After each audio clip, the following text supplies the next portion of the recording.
ফিলিস্তিনের অবরুদ্ধ গাজা উপত্যকায় চলমান ইসরায়েলি হামলায় আরও 18 ফিলিস্তিনি নিহত হয়েছেন। এ নিয়ে প্রায় 11 মাস ধরে চলা ওই হামলায় নিহত সংখ্যা বেড়ে দাঁড়িয়েছে 40,861 জনে, আর আহতের সংখ্যা বেড়ে দাঁড়িয়েছে 94,298 জন।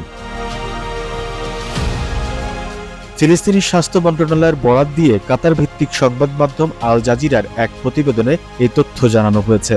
প্রতিবেদনে বলা হয়েছে, গাজায় ইসরায়েলের অব্যাহত বোমাবর্ষণে বুধবার সর্বশেষ হামলায় অন্তত 18 ফিলিস্তিনি নিহত হয়েছেন। ফিলিস্তিনি কর্মকর্তারা বলছেন, পূর্ব জেনিনে 4,000 বাসিন্দাকে বন্দুকের মুখে তাদের বাড়িঘর ছেড়ে যেতে বাধ্য করা হয়েছে, কারণ জাতিসংঘ বলছে ইসরায়েলি বাহিনী কর্তৃক পশ্চিম তীরে বেসামরিকদের বিরুদ্ধে যুদ্ধের মতো কৌশল ব্যবহার করছে। গত বছরের 7 অক্টোবর থেকে ইসরায়েলের গাজা উপত্যকায় অবিরাম বিমান ও স্থল হামলা চালিয়ে যাচ্ছে। ইসরায়েলি এই হামলায় হাসপাতাল, স্কুল, শরণার্থী শিবির, মসজিদ, গির্জাসহ হাজার হাজার ভবন ক্ষতিগ্রস্ত বা ধ্বংস হয়ে গেছে। এছাড়া ইসরায়েলি আগ্রাসনের কারণে 20 লাখের বেশি বাসিন্দা তাদের বাড়িঘর ছাড়তে বাধ্য হয়েছেন।